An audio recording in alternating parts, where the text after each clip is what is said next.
Hey guys, welcome back. Sorry I did not upload yesterday. I made the video yesterday, but my daughter woke up at the end of her nap and I had to go grab her and it was a mess and I wasn't able to redo it. And the app wasn't working either. So it just wasn't working out for me. So sorry about that. And welcome any newcomers. I'm hoping that if you found my videos, you're interested in getting to know God, bringing Him into your life, which part of that is reading the Bible every day. And I'm just sharing my journey because God guided me to do this. And um, it's been interesting, but I definitely believe in God and um, things are going good. I started going to church. I went to church again today. So that was great. And yeah, things are going good. I'm excited for this year. So let's get started with today's chapters. And real quick, if there's any newcomers and you want to read the Bible along with me, I recommend starting at the beginning just because you might be a little lost if you just start today. So if you start at the beginning, day 1 and 2 are the only days that don't have the recording of the chapters for those days. I started that on day 3, so I'm sorry about that. And then welcome back to anyone that's following along. So sorry, my hair is crazy. It's late and my hair gets a little wild. um, so okay, let's get started. Joshua assembled all the tribes of Israel at Shechem, and summoned Israel's elders, leaders, judges, and officers, and they presented themselves before God. Joshua said to all the people, "This is what the Lord, the God of Israel, says. Long ago, your ancestors, including Terah, the father of Abraham and Nahor, lived beyond the Euphrates River and worshipped other gods. But I took your father Abraham from the region beyond the Euphrates River, led him throughout the land of Canaan, and multiplied his descendants. I gave him Isaac, and to Isaac I gave Jacob and Esau. I gave the hill country of Seir to Esau as a possession. Jacob and his sons, however, went down to Egypt. I sent Moses and Aaron, and I defeated Egypt by what I did within it. And afterward I brought you out. When I brought your ancestors out of Egypt, and you reached the Red Sea, the Egyptians pursued your ancestors with chariots and horsemen as far as the sea. Your ancestors cried out to the Lord, so he put darkness between you and the Egyptians, and brought the sea over them, engulfing them. Your own eyes saw what I did to Egypt. After that, you lived in the wilderness a long time. Later, I brought you to the land of the Amorites who lived beyond the Jordan. They fought against you, but I handed them over to you. You possessed their land, and I annihilated them before you. Balak, son of Zippor, king of Moab, set out to fight against Israel. He sent for Balaam, son of Beor, to curse you, but I would not listen to Balaam. Instead, he repeatedly blessed you, and I rescued you from him. You then crossed the Jordan and came to Jericho. Jericho's citizens, as well as the Amorites, Perizzites, Canaanites, Hethites, Girgashites, Hivites, and Jebusites, fought against you, but I handed them over to you. I sent hornets ahead of you, and they drove out the 2 Amorite kings before you. It was not by your sword or bow. I gave you a land you did not labor for, and cities you did not build. Though you live in them, you are eating from vineyards and olive groves you did not plant. Therefore, fear the Lord and worship him in sincerity and truth. Get rid of the gods your ancestors worshipped beyond the Euphrates River and in Egypt, and worship the Lord. But if it doesn't please you to worship the Lord, choose for yourselves today. Which will you worship? The gods your ancestors worshipped beyond the Euphrates River, or the gods of the Amorites in whose land you are living? As for me and my family, "We will worship the Lord." The people replied, "We will certainly not abandon the Lord to worship other gods. For the Lord our God brought us and our ancestors out of the land of Egypt, out of the place of slavery, and performed these great signs before our eyes. He also protected us all along the way we went, and among all the peoples whose lands we traveled through. The Lord drove out before us all the peoples, including the Amorites who lived in the land. We too will worship the Lord, because he is our God." But Joshua told the people, "You will not be able to worship the Lord because he is a holy God. He is a jealous God. He will not forgive your transgressions and sins.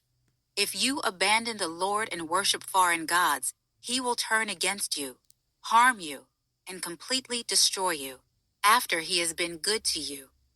"No," the people answered Joshua, "we will worship the Lord." Joshua then told the people, "You are witnesses against yourselves that you yourselves have chosen to worship the Lord." "We are witnesses," they said.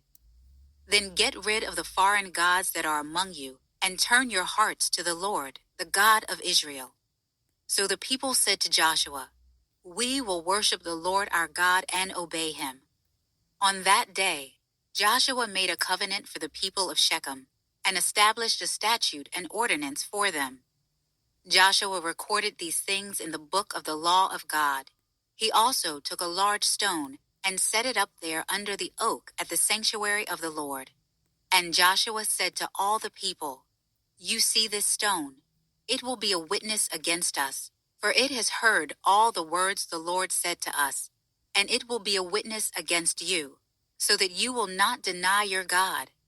Then Joshua sent the people away, each to his own inheritance.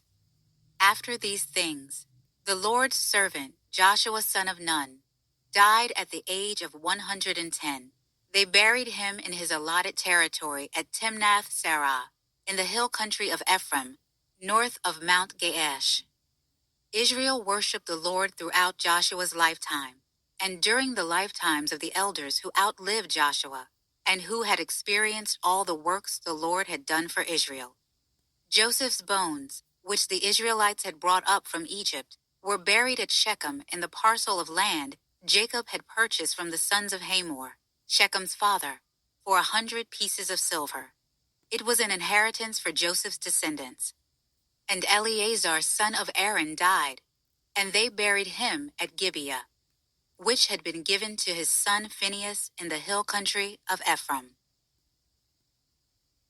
After the death of Joshua, the Israelites inquired of the Lord, "Who will be the first to fight for us against the Canaanites?" The Lord answered, "Judah is to go. I have handed the land over to him." Judah said to his brother Simeon, "Come with me to my allotted territory, and let's fight against the Canaanites. I will also go with you to your allotted territory." So Simeon went with him. When Judah attacked, the Lord handed the Canaanites and Perizzites over to them. They struck down 10,000 men in Bezek. They found Adoni-Bezek in Bezek, fought against him, and struck down the Canaanites and Perizzites. When Adoni-Bezek fled, they pursued him, caught him, and cut off his thumbs and big toes. Adoni-Bezek said, 70 kings with their thumbs and big toes cut off used to pick up scraps under my table. God has repaid me for what I have done." They brought him to Jerusalem, and he died there. The men of Judah fought against Jerusalem, captured it, put it to the sword, and set the city on fire. Afterward, the men of Judah marched down to fight against the Canaanites who were living in the hill country, the Negev, and the Judean foothills. Judah also marched against the Canaanites who were living in Hebron. Hebron was formerly named Kiriath Arba. They struck down Sheshai, Ahiman, and Talmai. From there they marched against the residents of Debir. Debir was formerly named Kiriath Sepher. Caleb said, "Whoever attacks and captures Kiriath Sepher, I will give my daughter Aksah to him as a wife." So Othniel, son of Kenaz, Caleb's youngest brother, captured it, and Caleb gave his daughter Aksah to him as his wife. When she arrived, she persuaded Othniel to ask her father for a field. As she got off her donkey, Caleb asked her, "What do you want?" She answered him, "Give me a blessing. Since you have given me land in the Negev, give me springs also." So Caleb gave her both the upper and lower springs. The descendants of the Kenite, Moses' father-in-law, had gone up with the men of Judah from the city of palms to the wilderness of Judah, which was in the Negev of Arad. They went to live among the people. Judah went with his brother Simeon, struck the Canaanites who were living in Zaphath, and completely destroyed the town. So they named the town Hormah. Judah captured Gaza and its territory, Ashkelon and its territory, and Ekron and its territory. The Lord was with Judah and enabled them to take possession of the hill country, but they could not drive out the people who were living in the plain because those people had iron chariots. Judah gave Hebron to Caleb, just as Moses had promised. Then Caleb drove out the 3 sons of Anak who lived there. At the same time, the Benjaminites did not drive out the Jebusites who were living in Jerusalem. The Jebusites had lived among the Benjaminites in Jerusalem to this day. The house of Joseph also attacked Bethel, and the Lord was with them. They sent spies to Bethel. The town was formerly named Luz. The spies saw a man coming out of the town and said to him, "Please show us how to get into town, and we will show you kindness." When he showed them the way into the town, they put the town to the sword but released the man and his entire family. Then the man went to the land of the Hittites, built a town, and named it Luz. That is its name still today. At that time, Manasseh failed to take possession of Bethshean and Ta'anak and their surrounding villages, or the residents of Dor, Ibleam, and Megiddo, and their surrounding villages. The Canaanites were determined to stay in this land. When Israel became stronger, they made the Canaanites serve as forced labor, but never drove them out completely. At that time, Ephraim failed to drive out the Canaanites who were living in Gezer, so the Canaanites have lived among them in Gezer. Zebulun failed to drive out the residents of Kitron or the residents of Nahalal, so the Canaanites lived among them and served as forced labor. Asher failed to drive out the residents of Akko or of Sidon, or Ilab, Akzib, Helba, Afik, or Rehob. The Asherites lived among the Canaanites who were living in the land, because they failed to drive them out. Naphtali did not drive out the residents of Beth Shemesh, or the residents of Beth Anath. They lived among the Canaanites who were living in the land, but the residents of Beth Shemesh and Beth Anath served as their forced labor. The Amorites forced the Danites into the hill country and did not allow them to go down into the valley. The Amorites were determined to stay in Har-Herez, Ajalon, and Sha'albim. When the house of Joseph got the upper hand, the Amorites were made to serve as forced labor. The territory of the Amorites extended from the Scorpion's Ascent, that is, from Selah upward. The angel of the Lord went up from Gilgal to Bochim, and said, "I brought you out of Egypt and led you into the land I had promised to your ancestors. I also said, I will never break my covenant with you. You are not to make a covenant with the inhabitants of this land. You are to tear down their altars. But you have not obeyed me. What have you done? Therefore, I now say, I will not drive out these people before you. They will be thorns in your sides, and their gods will be a trap for you." When the angel of the Lord had spoken these words to all the Israelites, the people wept loudly. So they named that place Bochim, and offered sacrifices there to the Lord. Previously, when Joshua had sent the people away, the Israelites had gone to take possession of the land, each to his own inheritance. The people worshipped the Lord throughout Joshua's lifetime, and during the lifetimes of the elders who outlived Joshua. They had seen all the Lord's great works he had done for Israel. Joshua, son of Nun, the servant of the Lord, died at the age of 110. They buried him in the territory of his inheritance, in Timnath-Heres, in the hill country of Ephraim, north of Mount Gaash. That whole generation was also gathered to their ancestors. After them, another generation rose up who did not know the Lord or the works he had done for Israel. The Israelites did what was evil in the Lord's sight. They worshipped the Baals and abandoned the Lord, the God of their ancestors, who had brought them out of Egypt. They followed other gods from the surrounding peoples and bowed down to them. They angered the Lord, for they abandoned him and worshipped Baal and the Ashtoreths. The I just have to say, like, I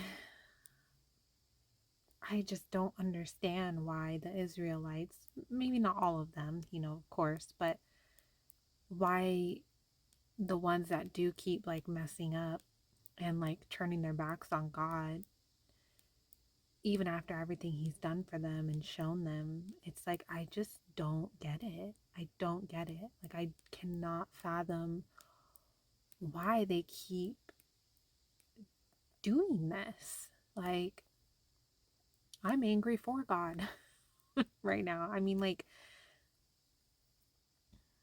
I just don't get it. I don't get it.